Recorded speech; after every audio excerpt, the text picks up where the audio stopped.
Kamis malam Jumat tanggal 13 Februari ya, malam nisfu Sya'ban, namanya Lailatul Barat ya, malam Lailatul Furqan, malam pemisah nasib-nasib manusia.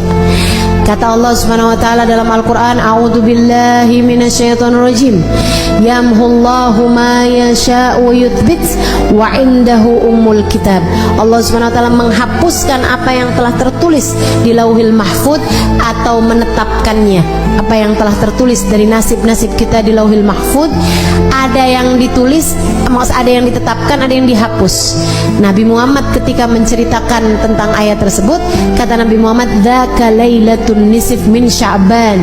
Kejadian revisinya, isinya Lauhil Mahfuz itu terjadi pada malam nisfu Sya'ban. Innallaha yanzur fi lailatin nisf min Sya'ban fayaghfir illal musyrik wal mudmin wal musyahin. Kata Nabi Muhammad, Allah memandang hamba-hambanya pada malam nisfu Sya'ban, kemudian Allah mengampuni hamba-hambanya kecuali yang musyrik, kecuali yang pecandu, minuman keras ataupun narkoba dan sejenisnya. Mudah-mudahan Allah selamatkan keluarga kita semuanya dari hal-hal yang semacam ini insyaallah. Kemudian wal musyahin, yang di hatinya masih menyimpan dendam permusuhan kepada sesama hamba Allah Subhanahu wa taala. Itu sisanya Allah ampuni. Itu malam penting, malam nisfu Sya'ban, malam perubahan nasib. Ibu, malam revisi nasib. Nah ini nih, pada setiap tahun itu Allah punya malam revisi. Jadi Allah Subhanahu wa taala ada yang netepin, ada hapusin apa yang telah tertulis di Lauhil Mahfuz dari nasib-nasib kita sekalian, dari rezeki kita, dari keadaan kita hidup di dunia nih. Kemudian lagi termasuk darinya adalah masalah kematian kita, husnul khatimah ataukah su'ul khatimah. Karenanya di malam nisfu Sya'ban kita diajarkan oleh para ulama-ulama kita untuk membaca Yasin 3 kali dengan niatannya masing-masing. Yasin yang pertama dengan niat Allah karuniakan umur yang berkah, umur yang panjang dalam taat pada Allah Subhanahu wa taala, umur yang panjang baiknya, umur yang panjang kebaikannya, umur yang panjang pahalanya. Bukan asal umur panjang waktunya, bukan, tapi yang minta kita panjangin, yang kita minta Allah panjangkan adalah panjang pahalanya, panjang berkahnya, panjang manfaatnya, panjang kebahagiaannya. Mau nggak panjang umur di atas 4 tidur terus? Nggak mau, kita nggak mau. Makanya kita minta pada Allah Subhanahu wa taala umur yang berkah, umur yang dalam taat pada Allah Subhanahu wa taala.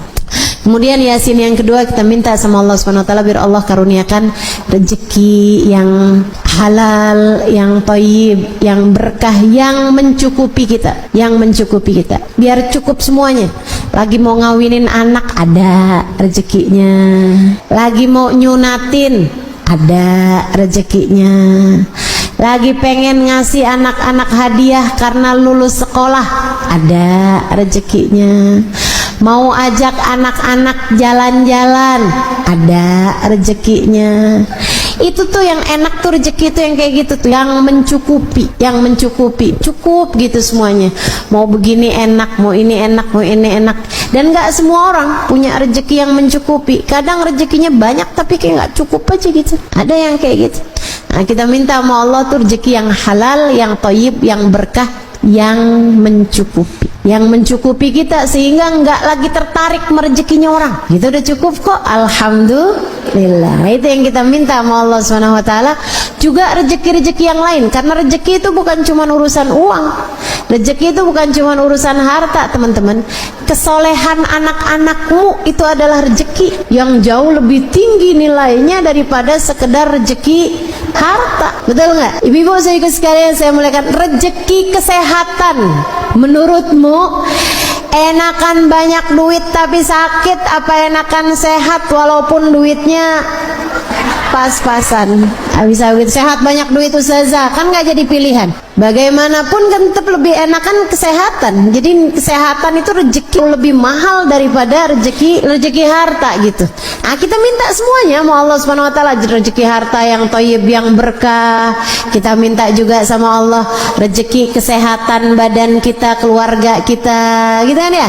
Kita minta juga sama Allah kesolehan diri kita, kesolehan keluarga kita, jadi ahli taat semuanya, jadi ahli ibadah semuanya, insya Allah. Kemudian Yasin yang ketiga, kita minta sama Allah Subhanahu wa taala, ini yang paling penting dalam kehidupan kita, yaitu dengan niat semoga Allah karuniakan kepada kita kematian dalam husnul khatimah, biar mati di saat iman begitu kuat dalam hati kita.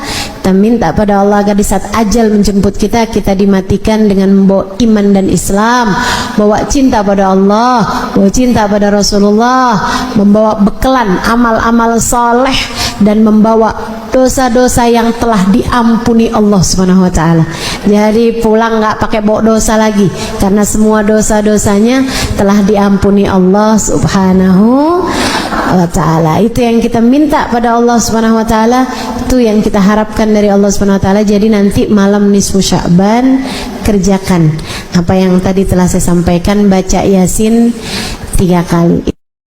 Habisnya nisfu Sya'ban, yang nggak biasa puasa sunnah nggak boleh lagi puasa sunnah. Tapi yang masih punya hutang puasa wajib tetap boleh mengerjakannya sampai di hari terakhir Sya'ban sekalipun. Hutangmu dari puasa Ramadan yang lalu harus dibayarkan sebelum datangnya bulan suci Ramadan.